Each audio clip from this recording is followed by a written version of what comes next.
Hello students, this is Abhishek Verma and welcome to our channel विद्यास थलीवाले sir. Students, आज हम आपके लेकर आए हैं क्लास 9 सीबीएसई एनसीईआरटी का सिविक्स पॉलिटिक्स का थर्ड चैप्टर कॉन्स्टिट्यूशनल डिजाइन का फर्स्ट वीडियो लेक्चर। जी हाँ स्टूडेंट्स, इस सिविक्स के third chapter the constitutional design का आज हम पहला पार्ट लेकर आए हैं। स्टूडेंट्स, आज के इस वीडियो लेक्चर में हम बात करेंगे कि कैसे साउथ अफ्रीका एक डेमोक्रेटिक या फिर कॉन्स्टिट्यूशनल कंट्री बना। जी हाँ स्टूडेंट, साउथ अफ्रीका जो स्टार्टिंग से एक कॉन्स्टिट्यूशनल कंट्री नहीं था, वहां पे बहुत बड़ा भेदभाव अपार्टाइड चलता था। अपार्टाइड का मतलब रंग भेद, यानी जैसे स्टूडेंट्स फॉर्मर टाइम में हमारे यहाँ क्या होता था, कास्ट के बेस पे जाति वाला भेदभाव चलता था, उसी प्रकार से रेशियल भेदभाव यानी रेस के ऊपर क्या करना, पार्शियलिटी करना, कलर के ऊपर ब्लैक एंड व्हाइट का स्पेशली इसी के ऊपर राजनीति होती थी, इसी के ऊपर भेदभाव होता था। तो उसी को दूर करने के लिए साउथ अफ्रीकन लीडर्स ने कैसे स्ट्रगल किया, नेल्सन मंडेला, उनकी पार्टी अफ्रीकन नेशनल कांग्रेस ने कैसे स्ट्रगल किया, यही सब हम जानेंगे स्टूडेंट। तो चलिए, आज का वीडियो बहुत ज्यादा अमेजिंग और इंटरेस्टिंग होगा, आपको साउथ अफ्रीका के स्ट्रगल के बारे में पता चलेगा। स्टूडेंट्स, वीडियो के अंत तक बने रहिएगा। चलिए बिना कोई समय गवाए आज के इस अमेजिंग वीडियो को हम शुरू करते हैं। स्टूडेंट्स, किसी भी कंट्री में जानते हैं कि कॉन्स्टिट्यूशन आने से पहले स्ट्रगल होता है। जी हाँ स्टूडेंट्स, हमने आज तक जितनी भी हिस्ट्री पढ़ी है उसमें हमने देखा कि बहुत सारी कंट्रीज या फिर मैक्सिमम ऑलमोस्ट सभी कंट्रीज क्या थी, किसी ना किसी दूसरी कंट्री के गुलाम थी या फिर वहां पर मोनार्की चलती थी, जिसके वजह से वहां पर कॉन्स्टिट्यूशन से रूल नहीं होता था। तो कॉन्स्टिट्यूशन बनाने में उस मोनार्की को हटा के, स्लेवरी को हटा के, कॉलोनियल गवर्नमेंट को हटा के एक कॉन्स्टिट्यूशनल कंट्री बनाना, यानी कि देश को डेमोक्रेटिक या फिर रिपब्लिक बनाने में बहुत स्ट्रगल करना पड़ता है और सभी कंट्रीज ने स्ट्रगल किया भी है। तो वही स्ट्रगल जो साउथ अफ्रीका में हुआ उसी को हम जानेंगे। तो चलिए हम देखते हैं कि democratic constitution in south Africa क्या है, वो चलिए देखते हैं। Democratic constitution in south Africa. South Africa एक ऐसा देश है जो कौन सा है, ब्लैक मेजोरिटी वाला, यानी वहां पे ज्यादातर ब्लैक पीपल रहते हैं जिन्हें निग्रोज कहा जाता है। अफ्रीका के जो लोग होते हैं वो ब्लैक पीपल होते हैं, उन्हें निग्रोज कहा जाता है। इस बारे में तो आप स्टूडेंट जानते होंगे अच्छे से कि ब्लैक पीपल। स्टूडेंट्स, आपको बताते हैं कि ये पूरा चैप्टर जो बेस्ड है, स्टार्टिंग का साउथ अफ्रीका वाला पार्ट, साउथ अफ्रीका वाला जो भी पार्ट है वो किस चीज के ऊपर बेस्ड है, तो वो बेस्ड है अपार्टाइड के ऊपर, अपार्टाइड के स्ट्रगल के ऊपर, है ना, डेमोक्रेटिक कॉन्स्टिट्यूशन बनाने के ऊपर। यानी कि इसमें आपको पढ़ने मिलेगा कि कैसे साउथ अफ्रीका के पीपल ने स्ट्रगल करके रंग भेद वाला जो भेदभाव था, काले गोरे का जो भेद होता था उनके देश में, उसको उन्होंने हटाया और कैसे एक बढ़िया सा संविधान, एक अच्छा कॉन्स्टिट्यूशन लाया जिससे पूरे देश में शांति आई। तो यही सारी बात हम देखेंगे, कैसे ब्लैक पीपल और व्हाइट पीपल के बीच का भेदभाव खत्म हुआ, कैसे ब्लैक पीपल को उनके राइट्स मिले, कैसे अपार्टाइड यानी कि रंग भेद यानी कलर के ऊपर का भेदभाव, काले गोरे का भेदभाव कैसे खत्म हुआ, वही सब हम देखेंगे। तो चलिए स्टूडेंट बात करते हैं कि कैसे ये सब हुआ। देखिए student, South Africa became independent after a long struggle and got its democratic constitution. South Africa आजाद हुआ, इंडिपेंडेंट हुआ बहुत लंबे एक संघर्ष के बाद। जी हाँ, जैसे कि भारत ने बहुत लंबा संघर्ष किया 200 सालों का। जी हाँ, हम इंडियन लोगों ने 200 सालों तक का संघर्ष जो किया, 200 साल कहें ऊपर, उसके पहले मुगल भी तो आए थे, वो 400 साल तो मुगल भी रहे हैं ना, 200 300 400 साल मुगल भी रहे हैं। तो उन सबको इतना लंबा संघर्ष हमने भी किया अपने देश को डेमोक्रेटिक बनाने के लिए, आजाद करने के लिए। सेम उसी प्रकार से साउथ अफ्रीका ने भी क्या किया है, बहुत लंबा लड़ाई, बहुत लंबा संघर्ष लड़ा है अपने देश को आजाद बनाने के लिए। South Africa became independent after a long struggle got its democratic constitution.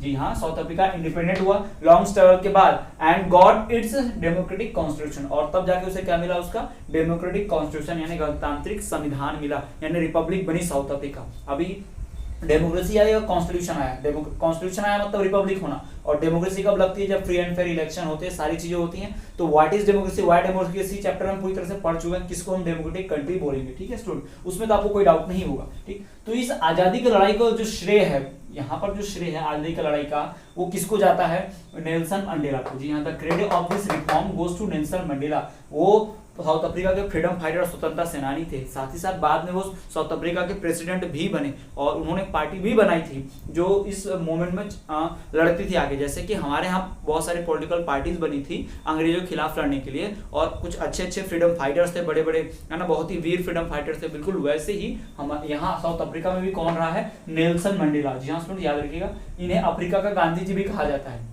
एक तौर पे इन्हें अफ्रीका का गांधी जी भी कहते हैं, गांधी जी भी अफ्रीका में गए थे ना। और जैसे एक गांधी जी ने इंडिया में फ्रीडम मूवमेंट चलाया, लाल बहादुर शास्त्री ने चलाया, लोकमान्य तिलक ने चलाया, भगत सिंह, राजगुरु, सुखदेव, चंद्रशेखर आजाद ने चलाया, सरदार वल्लभ भाई पटेल ने चलाया, उसी तरह फ्रीडम मूवमेंट नेल्सन मंडेला ने भी चलाया वहां पर साउथ अफ्रीका में। ठीक है स्टूडेंट्स, उसके बाद देखिए, along with struggle for freedom, इन्होंने सिर्फ आजादी की लड़ाई नहीं लड़ी, ये जो नेल्सन मंडेला हैं, इन्होंने सिर्फ साउथ अफ्रीका की आजादी की लड़ाई नहीं लड़ी है, वो सिर्फ साउथ अफ्रीका को आजाद नहीं देखना चाहते हैं, वो किससे लड़े हैं, ही also fought for rights and equality among black and white people. वो काले और गोरे का भेदभाव हटाने के लिए, वो काले और गोरे लोगों को समान बनाने के लिए, ब्लैक एंड व्हाइट पीपल को समान बनाने के लिए क्या किया, लड़ाई लड़े हैं। जी हाँ स्टूडेंट, साउथ अफ्रीका जो है ब्लैक मेजोरिटी था लेकिन उस पर व्हाइट माइनॉरिटी का रूल था। जी हाँ, बाहर से व्हाइट पीपल लोग गए साउथ अफ्रीका में, साउथ अफ्रीका गुलाम बना, साउथ अफ्रीका को कब्जे में रखा। जी हाँ student, along with struggle for freedom he also fought for rights and equality among black and white people। स्वतंत्रता की लड़ाई के साथ साथ नेल्सन मंडेला ने ब्लैक और व्हाइट पीपल के बीच जो भेदभाव होता है, जी हाँ, ब्लैक और व्हाइट यानी काले गोरे का जो भेदभाव है लोगों के अंदर, वो भेदभाव मिटाने के लिए भी काम किया है। काले लोगों को भी वही समान अधिकार मिले जो व्हाइट को मिलता है, उनके साथ दोनों के बीच क्या हो, इक्वालिटी हो, समानता, उसके लिए भी लड़े हैं लोग आजादी के साथ साथ। He was accused on charge of treason। जी हाँ, इनके ऊपर देशद्रोह का आरोप लगाया। जो व्हाइट गवर्नमेंट थी उस वक्त, यानी जब गुलामी था व्हाइट लोगों का साउथ अफ्रीका, तो नेल्सन मंडेला को ऐसा करने के लिए, व्हाइट पीपल के लिए लड़ने के लिए, ब्लैक पीपल और व्हाइट पीपल की इक्वालिटी के लिए लड़ने के लिए, भेदभाव मिटाने के लिए इनके ऊपर इल्जाम लगा कि इन्होंने देश के खिलाफ काम किया है, तो उन पर देशद्रोह का मुकदमा चला। He was accused charge of treason, और उन्हें आजीवन कारावास यानी कि जीवन भर जेल में रहने की सजा सुनाई गई थी, and sentenced to life imprisonment in 1964। जी हाँ, 1964 में उन्हें सजा सुनाई गई कि वो क्या रहेंगे, जेल में रहेंगे, लाइफ टाइम के लिए हमेशा के जेल में रहेंगे।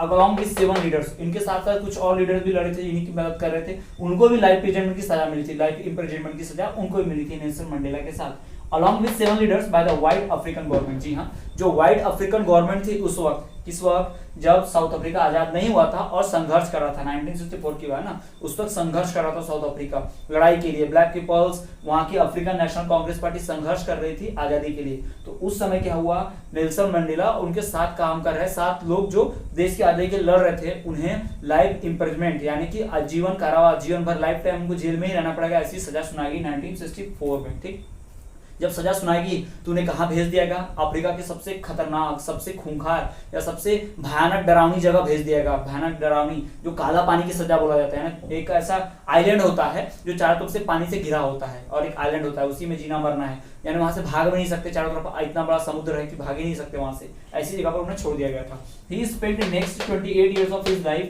in South Africa's most dreaded, fearful, dreaded का मतलब होता है बहुत ही बंजर, सूखा, भयावह, एकदम भयानक, फेयरफुल, डरावना है ना, उस जगह पर प्रिजन, उस जेल में भेजा गया था जिसे कहा जाता था रॉबन आइलैंड। जी हाँ, साउथ अफ्रीका के पास एक आइलैंड है, द्वीप है, जिसे रॉबन आइलैंड कहते हैं, वहां पर इन्हें छोड़ दिया गया था। तो उस भयानक आइलैंड में, उस भयानक द्वीप पर जो बहुत खतरनाक माना जाता है, वहां पर एक जेल बनी थी, उसी जेल में इन्हें 28 साल तक डाल दिया गया, लाइफ टाइम के लिए डाला गया था, पर उसके बाद जब 28 साल तक उन्होंने वहां गुजारे, उसके बाद देश को आजादी मिल गई थी। ठीक, तो बाद में 28 साल बाद छूटकर आया, फिर प्रेसिडेंट बनाया गया साउथ अफ्रीका का। जी हाँ स्टूडेंट, तो यहाँ तक कि हमने इंट्रोडक्शन कहानी देखा कि कैसे क्या हुआ था। हमने कहानी में देखा कि साउथ अफ्रीका जो है शुरू से इंडिपेंडेंट नहीं है, साउथ अफ्रीका में कॉन्स्टिट्यूशन नहीं है। हमने देखा कि साउथ अफ्रीका ने इंडिपेंडेंट पाने के लिए और अपना कॉन्स्टिट्यूशन, डेमोक्रेटिक कॉन्स्टिट्यूशन लाने के लिए बहुत ही लंबी लड़ाई लड़ी है। South Africa became independent after a long struggle and got its democratic constitution, और लॉन्ग स्ट्रगल के बाद उसे उसका डेमोक्रेटिक कॉन्स्टिट्यूशन मिला।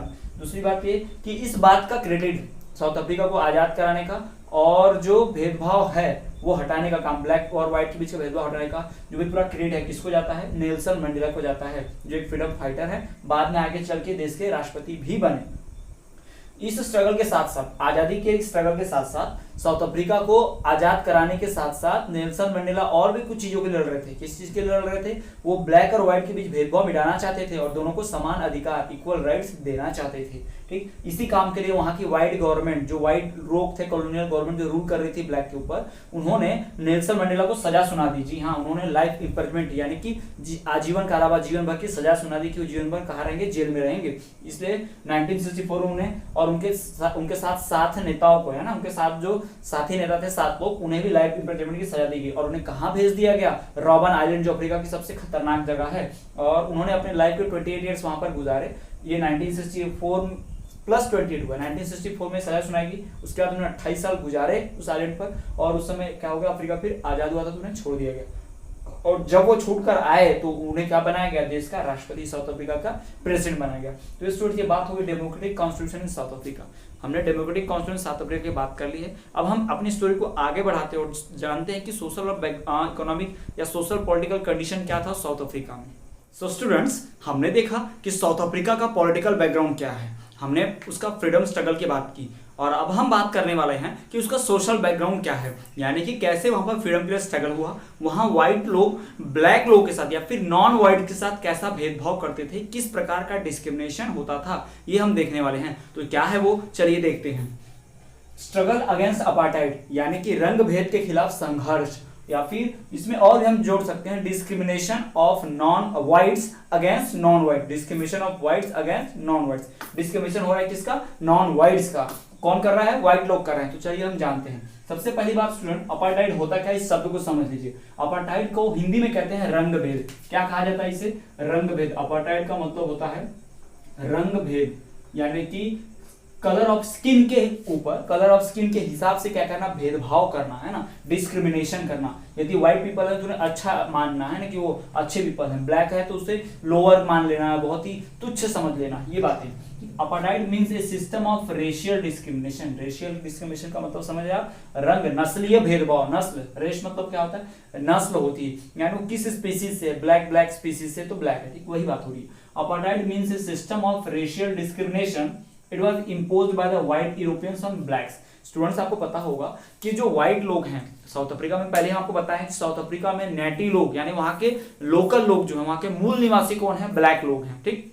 बाहर से कौन लोग आए हैं, व्हाइट लोग आए हैं। बाहर से वहां पे कलर्ड स्किन वाले लोग आए। कलर्ड स्किन मतलब इस तरह की स्किन, जैसे कि ना ब्लैक है ना पूरी व्हाइट है, ना पूरी व्हाइट ना पूरी ब्लैक, तो उसको कलर्ड कहा जाता था। और कुछ माइग्रेटेड इंडियंस थे। जी हाँ स्टूडेंट्स, इंडिया के भी बहुत सारे लोग थे जो माइग्रेट होकर साउथ अफ्रीका में रह रहे थे, उनकी भी बात। तो ये सारी पॉपुलेशन थी कहां पर, साउथ अफ्रीका में। और 3/4 जो पॉपुलेशन है वहां पर किसकी है, 3/4 पॉपुलेशन जो है वो पॉपुलेशन है ब्लैक पीपल्स की, और बाकी फिर नॉन व्हाइट्स, कलर्ड, और उसमें कौन लोग हैं, दूसरे माइग्रेटेड इंडियंस भी हैं। तो ये हमने बात कर ली कि अपार्टाइड क्या है। अपार्टाइड एक रेशियल डिस्क्रिमिनेशन है जो परफॉर्म होती है साउथ अफ्रीका में, जो कौन करता था, व्हाइट लोग करते थे नॉन व्हाइट्स के ऊपर, ठीक। यही डिफिनेशन दी जाएगी अपार्टाइड की। What do you mean apartheid, apartheid means a racial discrimination, it was imposed by white Europeans on blacks. दूसरी बात हम कर लेते हैं, चलिए देखिए student, the white people occupied South Africa and divided the people on the basis of their skin colour. पहले तो हथियारों के दम पर, व्हाइट पीपल के पास क्या था, हथियार थे, आर्म थे, फोर्सेस थे।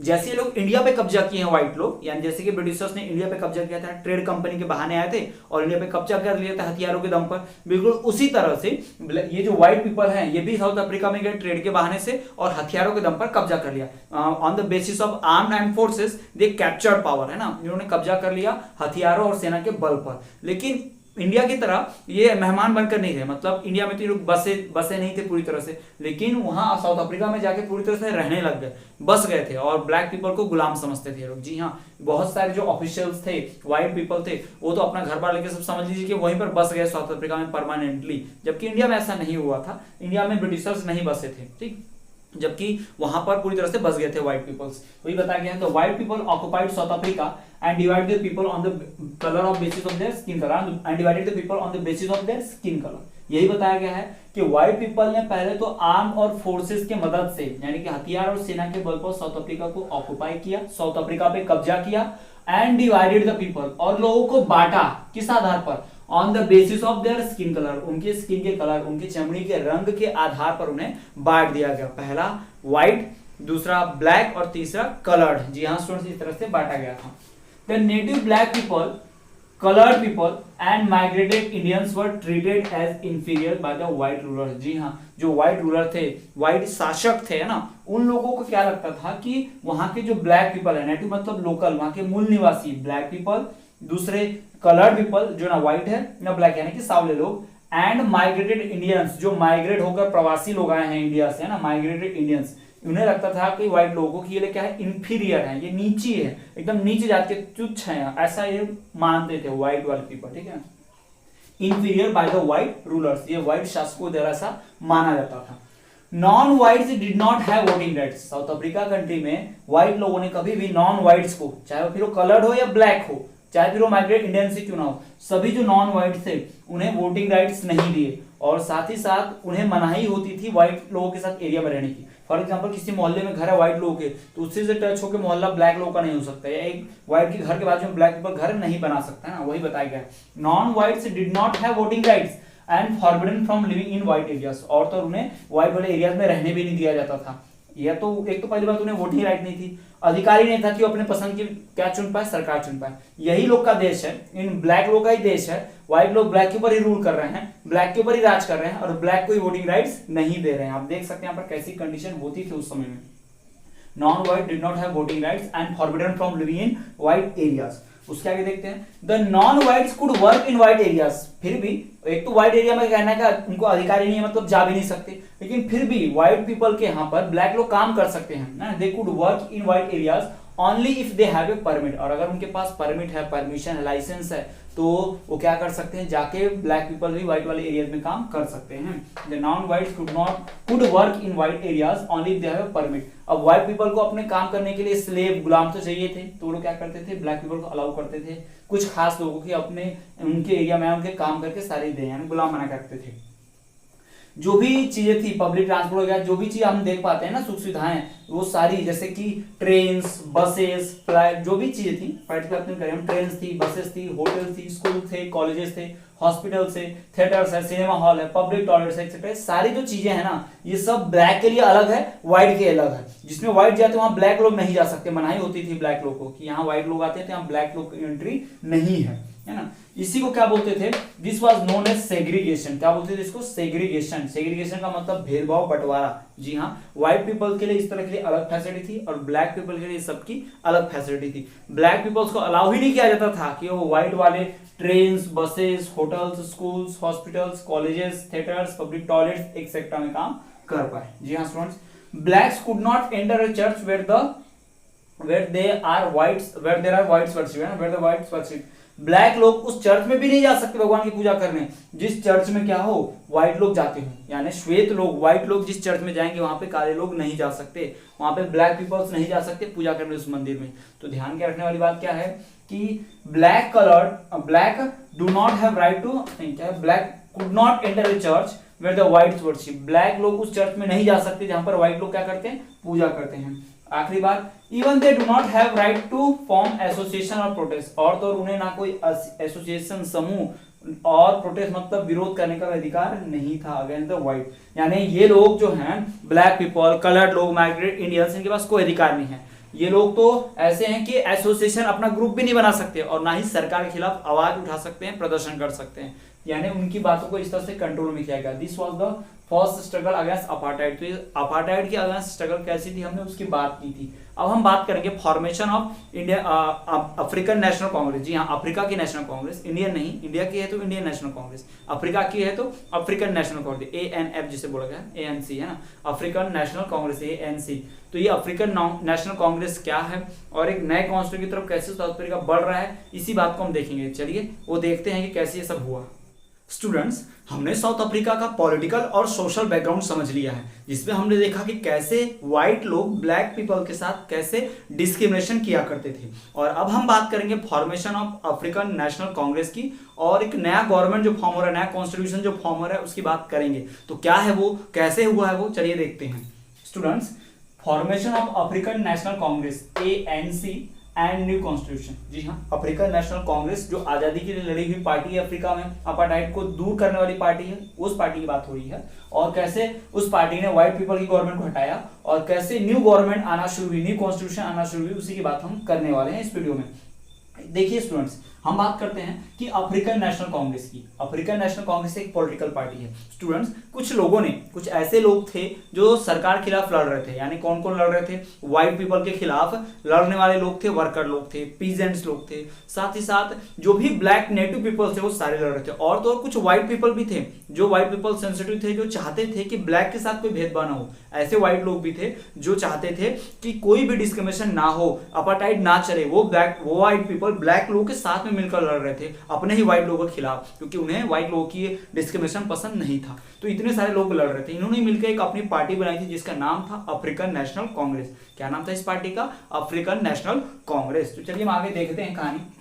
The African National Congress led movement against whites from 1950। जी हाँ, 1950 में पहली बार अफ्रीकन नेशनल कांग्रेस पार्टी बनी। एक प्रॉपर एसोसिएशन ग्रुप बनाया इन लोगों ने, किसके खिलाफ प्रोटेस्ट करने के लिए, व्हाइट्स के खिलाफ। तो इन व्हाइट लोगों के, गोरे लोगों के खिलाफ लड़ने के लिए ब्लैक पीपल ने क्या किया था, एक पार्टी बनाई थी, एसोसिएशन बनाया था, जिसका नाम इन्होंने क्या रखा, अफ्रीकन नेशनल कांग्रेस। जी हाँ स्टूडेंट्स, इन्होंने नाम रखा अफ्रीकन नेशनल कांग्रेस। तो ये अफ्रीकन नेशनल कांग्रेस जो है व्हाइट्स के खिलाफ 1950 से ही मूवमेंट चला रही है। They were leading movements against whites during from 1950। जी हाँ, 1950 से ही ब्लैक पीपल लोगों ने एक ग्रुप बना लिया जिसका नाम है अफ्रीकन नेशनल कांग्रेस। और ये पॉलिटिकल एसोसिएशन, ये ग्रुप किसके खिलाफ लड़ता है, ब्लैक के ऊपर करने वाले जो अत्याचार लोग हैं, यानी जो लोग ब्लैक के ऊपर अत्याचार करते हैं, वो व्हाइट्स लोग उनके खिलाफ लड़ रहे हैं। यूरोपियन व्हाइट्स लोग उनके खिलाफ लड़ रहे हैं, अफ्रीकन वाले। ठीक है, मैनी यूनियंस ऑफ वर्कर्स, यानी वर्कर लोगों का जो यूनियन ग्रुप होता है वो ग्रुप, कम्युनिस्ट पार्टी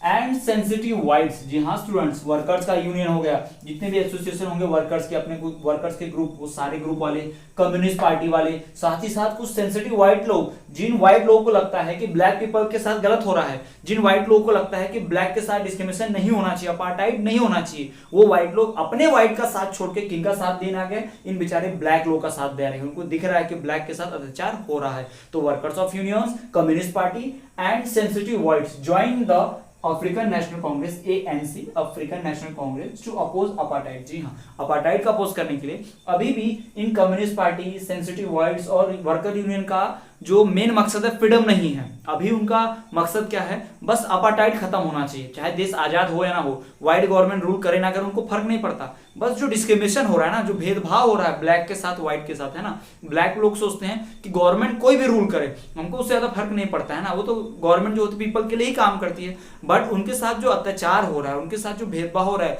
जानवरों से भी जो बदतर सलूक हो रहा है उनके साथ, उनके लिए सेग्रीगेशन किया जा रहा है, उन्हें चर्च में नहीं जाने दिया जाता, ये सारी चीजें हो रही हैं, ये सब नहीं होना चाहिए। बस यही चाहते हैं कौन लोग, ब्लैक लोग चाहते हैं, कुछ वर्कर्स लोग चाहते हैं, कम्युनिस्ट पार्टी के लोग, और साथ साथ कुछ सेंसिटिव व्हाइट भी यही चाहते हैं। इससे वो अफ्रीकन नेशनल कांग्रेस के साथ जुड़ गए हैं और अपार्टाइड का, रंग भेद का अपोज कर रहे हैं, रेशियल डिस्क्रिमिनेशन का अपोज कर रहे हैं। As the protest increased, the white rulers realized that they could not keep blacks under them by limiting their freedom। जी हाँ स्टूडेंट्स, शुरुआत में क्या हुआ, जब जब ब्लैक पीपल ने अपोज किया तो व्हाइट लोग क्या करते थे, फोर्सफुली उनको सप्रेस कर देते थे, उन्हें मार के, पीड़ के, उनकी जान लेकर, by killing and suppressing them they keep ruling. वो क्या करते थे, अपना शासन चलाते रहे, इन लोगों को मारकर, इन ब्लैक लोगों को, जो भी प्रोटेस्ट किया उसको मार डालो, उसको डरा धमका दो या फिर जान से मार दो, तो वो प्रोटेस्ट रुक जाता था। इसी तरह रूल करते रहे। लेकिन धीरे धीरे अन्याय जब हद से बढ़ गया, आप कह सकते हैं पाप का घड़ा भर जाता है, तो अचानक से बहुत बड़ा सा रिवॉल्यूशन हो जाता है। बिल्कुल वैसा ही ब्लैक पीपल लोग सहते गए अत्याचार, लेकिन अचानक जब मूवमेंट बढ़ने लगे, स्ट्रगल बहुत बढ़ गए, तो व्हाइट पीपल को रियलाइज हो गया कि हम कितना भी इन्हें मार पीट लें, कितने भी इनके साथ हम इनकी जान लेने, कुछ भी कर लें, डरा धमका ले, लेकिन ये ब्लैक पीपल जो हैं बिना अपना अधिकार लिए, बिना अपने राइट्स लिए रुक नहीं सकते। यानी ये हमारे अंडर काम नहीं करेंगे। अब हमको कितना भी डरा धमका लें, अगर इनको काम में रखना है तो हम उनकी आजादी नहीं छीन सकते। मतलब अगर उनके ऊपर हमें रूल करना है, व्हाइट लोग सोच रहे हैं कि हम ब्लैक्स लोग को उनकी आजादी छीनकर उनके ऊपर रूल नहीं कर सकते। अगर उनके ऊपर रूल करना है तो कुछ आजादी देनी होगी, उन्हें कुछ छूट देनी पड़ेगी, यानी उन्हें कंट्रोल में रखना है तो उनकी भी कुछ बातें माननी पड़ेगी। ऐसा चाहते थे कौन, व्हाइट लोग, समझ गए थे, है ना। As the protest increased, the white rulers realized that they could not keep blacks under them by limiting their freedom।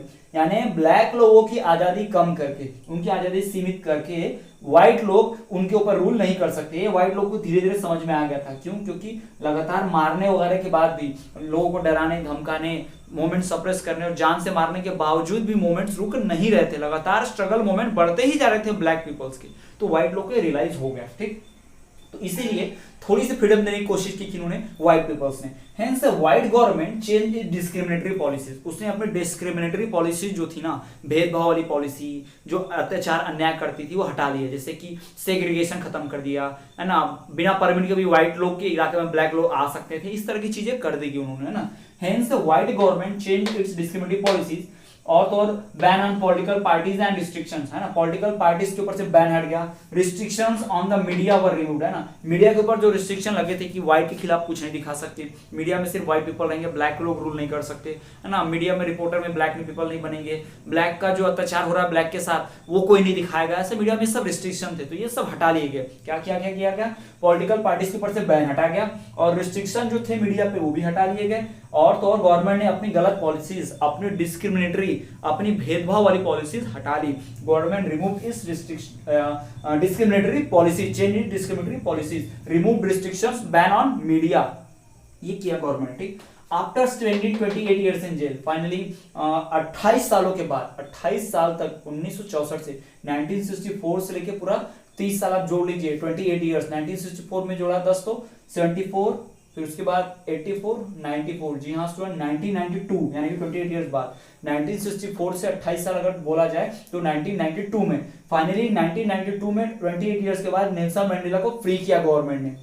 Finally, after spending 28 years in jail, Nelson Mandela became free, and finally at midnight of 26 April 1994, और उसके 2 साल बाद, Nelson Mandela के jail से छूटने के 2 साल बाद 26 अप्रैल 1994 को the new democratic state of the republic of South Africa emerge, एक नई डेमोक्रेटिक कंट्री जो हुई, कौन सी? South Africa. The new democratic country of South Africa, democratic republic of South Africa emerge, यानी कि जो भी नेल्सन मंडेला है उनको 28 सालों तक कैद में रखा गया। 1964 में उन्हें रॉबर्ट आइलैंड पे भेज दिया गया, 28 साल वो वहां पर रहे, तो 1964 से 28 ईयर्स अगर देखें तो 1992 होता है। तो फाइनली 1992 में नेल्सन मंडेला को वहां से छोड़ दिया गया। तो नेल्सन मंडेला फ्री हुए, आजाद हुए 1992 में, कहां से? रॉबर्ट आइलैंड से। और उनके आजाद होने के ठीक 2 साल बाद यानी 26 अप्रैल 1994 को, 26 अप्रैल 1994 को क्या किया गया? जो एक नया साउथ अफ्रीका है, डेमोक्रेटिक रिपब्लिक साउथ अफ्रीका है, जहां पे न्यू कॉन्स्टिट्यूशन चलेगा, वो लागू हुआ, यानी न्यू कॉन्स्टिट्यूशन वाला देश इमर्ज हुआ, जिसे कहा गया है the democratic republic of South Africa. जी हाँ, the democratic state of the republic of South Africa emerge. The apartheid government ended and a new multiracial government was about to form। जी हाँ स्टूडेंट्स, अपार्टाइड वाली government यानी white government जो भेदभाव और racial discrimination करती थी, उसका खात्मा हो गया। There was the end of apartheid government and a new multiracial government, और एक नई मल्टीरेशियल गवर्नमेंट बनने वाली थी। And a new multiracial government was about to form, और एक नई सरकार बनने वाली थी। ये नई सरकार जो कि मल्टीरेशियल होगी। मल्टीरेशियल का मतलब इसमें अलग अलग प्रकार के रेस के लोग, यानी इसमें व्हाइट्स भी होंगे, इसमें ब्लैक्स भी होंगे, इसमें कलर्ड भी होंगे, और इसमें माइग्रेटेड इंडियंस भी होंगे, यानी अलग अलग जाति के, मतलब अलग अलग रंगों के भेद वाले लोग यहाँ पर रहेंगे। कोई भेदभाव पहले ऐसा नहीं होगा, सिर्फ व्हाइट लोग रूल नहीं करेंगे, व्हाइट मेजोरिटी का रूल नहीं रहेगा। तो यहाँ पर स्टूडेंट आप देख पा रहे हैं कि कैसे अफ्रीका नेशनल कांग्रेस पार्टी चली है और कैसे न्यू कॉन्स्टिट्यूशन का फॉर्मेशन हुआ। शुरुआत में ही अपार्टाइड का अपोज करने के लिए अफ्रीकन नेशनल कांग्रेस बन गई थी 1950 से ही।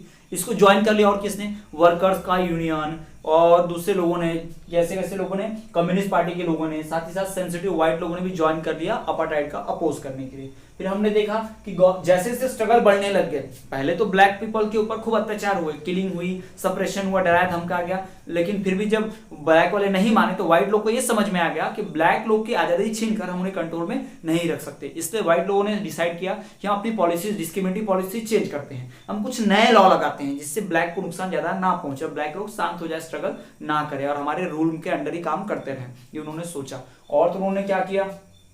बैन हटा दिया पॉलिटिकल पार्टीज से, उन्होंने रिस्ट्रिक्शन हटा दिया मीडिया से, और तो और उन्होंने 28 साल बाद नेल्सन मंडेला को भी जेल से छोड़ दिया। जी हाँ, नेल्सन मंडेला भी 28 बाद जेल से छूट गए, रॉबर्ट आइलैंड से आ गए, और उसके ठीक 2 साल बाद 26 अप्रैल 1994 को एक new state of democratic republic of South Africa emerge हुआ। और स्टूडेंट्स इस तरह से एक अपार्टाइड गवर्नमेंट यानी कि रंग भेदी, नस्लीय भेदी सरकार का अंत हुआ। It was the end of A racial government, it was the end of A apartheid government and a new multi racial government, और एक बहुनस्लीय यानी कि अलग अलग प्रकार के रेस, यानी सभी रेस के लोग रहेंगे उसमें, कोई भेदभाव नहीं होगा, ब्लैक व्हाइट का, कलर का कोई भेदभाव नहीं, हर प्रकार के रेस के लोग उसमें रहेंगे। अगर ब्लैक लोग चाहते थे व्हाइट को भी कर सकते थे वही अत्याचार जो व्हाइट लोगों ने ब्लैक के साथ किया था, लेकिन नहीं, ब्लैक लोगों ने व्हाइट को माफ किया और एक मिसाल कायम की, एक मिसाल पेश की कि हाँ हमारे साथ अत्याचार हुआ लेकिन हम उन्हें माफ करते जिन्होंने हम पे अत्याचार किया। तो इसी तरह से एक न्यू मल्टीरेशियल गवर्नमेंट क्या हुई? फॉर्म हुई। तो स्टूडेंट्स ये हमने बात कर ली, यहाँ पर देख लीजिए आप साउथ अफ्रीका की, साउथ अफ्रीका का सोशल कंडीशन, पॉलिटिकल कंडीशन, वहां पे देखा हमने कि कैसे नेटिव ब्लैक लोग के साथ अत्याचार करते हैं व्हाइट लोग, और तो हमने देखा कि फ्रीडम स्ट्रगल कैसे चला है और न्यू कॉन्स्टिट्यूशन बनने के रास्ते पे कैसे आया साउथ अफ्रीका। तो स्टूडेंट्स आज के वीडियो लेक्चर में इतना ही। आई होप वीडियो लेक्चर आपको पसंद आया होगा। ये इंट्रोडक्टरी पार्ट आप पूरी तरह समझ गए होंगे इस चैप्टर को। ये चैप्टर किस बारे में? स्टूडेंट्स आने वाले वीडियो लेक्चर में हम बात करेंगे फॉर्मेशन ऑफ इंडियन कॉन्स्टिट्यूशन की। जी हाँ, the making of Indian constitution, हमारे भारत का संविधान कैसे बना, कैसे भारत का संविधान में कौन कौन से स्पेशल फीचर्स है है, उसे बनाने के लिए शुरुआत कैसे हुई, किन किन लोगों ने, किन किन ग्रुप ने हेल्प किया बनाने में, क्या प्रोसीजर रही, यही सब अपने आने वाले वीडियो लेक्चर में जानेंगे। तो स्टूडेंट्स, आने वाला जो वीडियो हमारा है बहुत ज्यादा अमेजिंग और इंटरेस्टिंग होगा। उसको पढ़कर आप जान पाएंगे भारत के संविधान कॉन्स्टिट्यूशन के बारे में, उसे बनाने में किन लोगों के आइडियाज थे, उसे बनाने के लिए कौन सा ग्रुप लगा, वो कब बना, कितना समय लगा बनने में, और हमारे कॉन्स्टिट्यूशन को बनाने में कौन कौन सी दूसरी कंट्रीज के आइडियाज, कॉन्स्टिट्यूशन के रूल्स रेगुलेशन लिए गए हैं। स्टूडेंट्स, ये वीडियो आप इस तरह से इन्फॉर्मेटिव वीडियो देखिए। इस वीडियो से बहुत सारा पार्ट जो है, यानी कि साउथ अफ्रीका वाला जो पार्ट है, वो वीडियो लेक्चर आपके सिलेबस से कट किया गया। जी हाँ, कोविड सिचुएशन को देखते हुए आपका सिलेबस कट किया गया है, आपका साउथ अफ्रीका वाला पार्ट डिलीट किया गया है, लेकिन फिर भी मैप के लिए और ओवरऑल नॉलेज के लिए, इसके स्पिरिट को समझने के लिए, चैप्टर की स्पिरिट को समझने के लिए ये वीडियो लेक्चर मैंने बनाया आपके लिए, ताकि आप इसको अच्छे से समझ पाएं और जान पाएं कि कैसे साउथ अफ्रीका में इतना स्ट्रगल के बाद जाके आजादी मिली है, इतने स्ट्रगल के बाद कॉन्स्टिट्यूशन आया है। तो कॉन्स्टिट्यूशन कैसा होना चाहिए, कॉन्स्टिट्यूशन बदला लेने वाला नहीं होना चाहिए। ब्लैक लोगों के साथ अत्याचार हुआ, फिर ब्लैक लोग जब कॉन्स्टिट्यूशन बनाने बैठे आजादी के बाद, तो वो चाहते तो व्हाइट के ऊपर अत्याचार कर सकते थे, व्हाइट के खिलाफ रूल्स रेगुलेशन लॉज बना सकते थे, लेकिन ब्लैक लोगों ने ऐसा कुछ भी नहीं किया, उन्होंने माफ किया। और ब्लैक लोगों ने यहां तक कि अपनी गवर्नमेंट ने व्हाइट लोगों को भी शामिल किया, उन्होंने कोई भेदभाव नहीं किया, उन्होंने ना भेदभाव किया ना बदला लिया। तो यही एक अच्छे कॉन्स्टिट्यूशन की, संविधान की निशानी होती है। जी हाँ स्टूडेंट, पूरे वर्ल्ड में सबसे अच्छा कॉन्स्टिट्यूशन इंडिया का माना जाता है, लेकिन फिर भी हमने साउथ अफ्रीका का कॉन्स्टिट्यूशन का एग्जाम्पल पढ़ा। क्यों? क्योंकि साउथ अफ्रीका का कॉन्स्टिट्यूशन बनाना भी बहुत मुश्किल कार्य था, एक आइडियल कॉन्स्टिट्यूशन है। जी हाँ स्टूडेंट, इंडिया और साउथ अफ्रीका एक ऐसी कंट्रीज हैं जिनका कॉन्स्टिट्यूशन बहुत ही आइडियल है, जिन्हें पढ़कर हम वर्ल्ड के बेस्ट कॉन्स्टिट्यूशन को जान सकते हैं कि अच्छा कॉन्स्टिट्यूशन, एक बेस्ट कॉन्स्टिट्यूशन में क्या क्या होना चाहिए। स्टूडेंट्स, इस वीडियो को आप देखते रहिए, इसी तरह नोट्स बनाइए, आप स्क्रीनशॉट ले सकते हैं या फिर पॉज करके क्या कर सकते हैं, आप नोट्स प्रिपेयर कर सकते हैं। और जो भी आपको डाउट हो तो आप कमेंट कीजिए। आपको ये वीडियो लेक्चर समझ में आ ही गया होगा, नहीं आया तो डाउट कीजिए, कमेंट कीजिए, हम डाउट दूर करने की पूरी कोशिश करेंगे। तो चलिए स्टूडेंट्स, इसी तरह से हमारे चैनल पर बने रहिए और देखते रहिए विद्यास्थली वाले सर।